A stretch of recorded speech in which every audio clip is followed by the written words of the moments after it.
820, it's Dan Murphy's favorite song. He told us, so we played it for you. Welcome. I liked, was it slow and going to break? I think. Yeah, I give you a bit of everything. By the way, how's your shoulder? We're going to talk about Canucks in a second, but how's your shoulder? It's pretty good. Yeah, I wasn't expecting it. BX a bang. Yeah, which is unexpected because we're usually in the Zamboni entrance, but it was opening night for them, so it was too busy. So we were in the hallway, and usually the players would go up the dressing room, but since it was open night, they had to walk around the Zamboni, so it all conspired against me. You didn't even, like a total pro, though. Didn't even break your thought.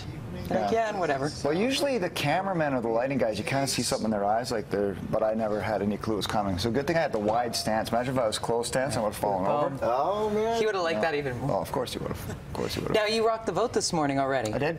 Yes? Yes, yeah, it worked out. Went and voted over in North Vancouver, Capilano Mall. And there was about 20 people in line, so it was just getting going. Opened at 7. Good. And you had a late night last night, because of course you're covering the Canucks. Wasn't too bad, 6 o'clock start. That's true. Yeah. Late for us. We're in bed by 7:30, buddy, so that's why we bring together, you on but separately. That's a very good point. Canucks Oilers, what do you like about the matchup that you saw? Obviously not the end result we wanted, but what did you see? I thought the Canucks looked okay. At times it was a little bit sloppy. I mean, plenty of scoring chances. Didn't convert. Obviously the most glaring one being Daniels, which would be almost impossible to try to miss it like that again. But I really like what I see from Connor McDavid. I mean, the Canucks did a good job against him for the most part. But he's just so fast. I mean, it's just got another gear. He's going to be fantastic. Matt Barkowski getting his first goal finally in the regular season. 137 games. It took him to score his first goal. But I think overall they played decent. I'm not going to say they played great. It was still a little bit sloppy. But I think that's kind of what it's going to be this year. I'm not sure what the Canucks are going to be.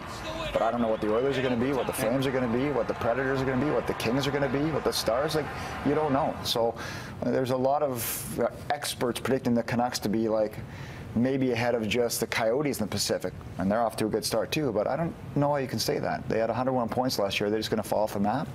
I'm not so sure. It's fun watching the pundits who kind of went down that path saying, it's rebuild time kind of for the Canucks and whatever.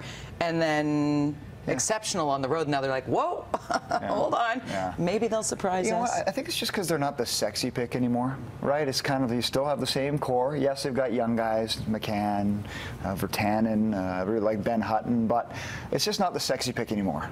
So people just assume they're not going to be very good. Now, I'm not going to say they're going to compete for the Cup, but I wouldn't say they have no chance of making the playoffs. Well, I think there's a big question mark as well, Dan, the line combinations and what we're seeing with the Canucks, who plays best with the Sedins. And I mean, you see Daniel Sedin, obviously people saying, oh, he missed the open net last night. He's a true champion when he's on the ice.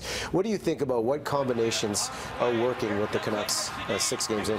Well, I mean, I would like to see Verbata back with the Twins right now, just for the mere fact that you got to get him going.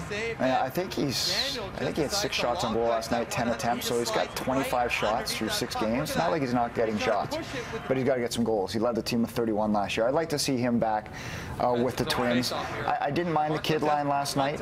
I think Sutter's back at center, so if you could have Sutter with Burrows and Hansen, and then, I think that's kind of what I'd like to see at this point. And, I know that leaves McCann on the outside looking in.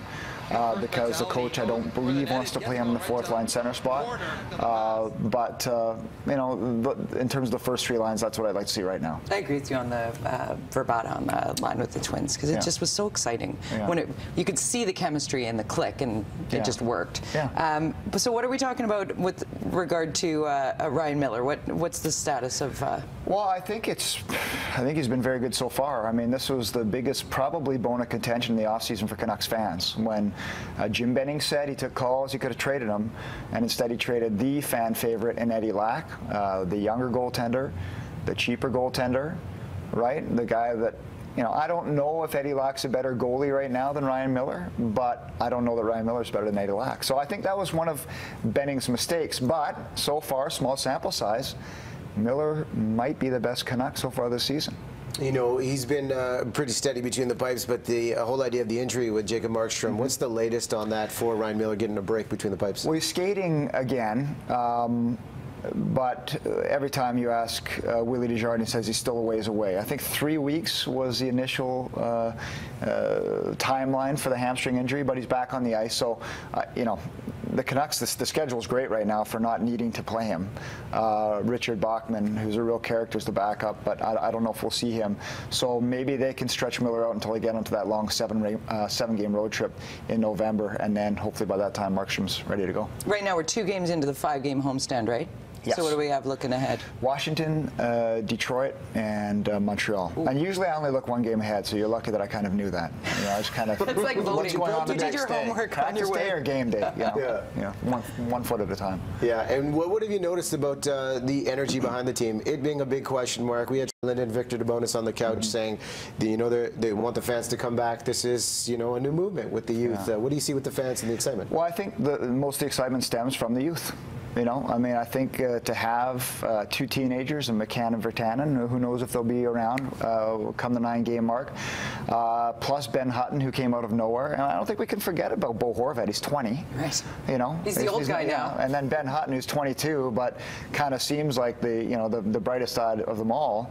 I think that's real fun for the fans, you know, to have that injection youth, because what was the stat? That's the first time the Canucks had 2 teenagers in the same game since Lyndon's rookie year. Yep, made 88. Me watch. Yeah. Yeah. So, I mean, I think that's the exciting part. And let's face it, this town is might have been spoiled a little bit by the team winning, but then losing early in the playoffs for a couple of years there. So, you know, they need to bring the fans back on board, because this is a tough town to keep fans. It's true. Yeah. Right. Thanks very much for being here. We'll see you again soon.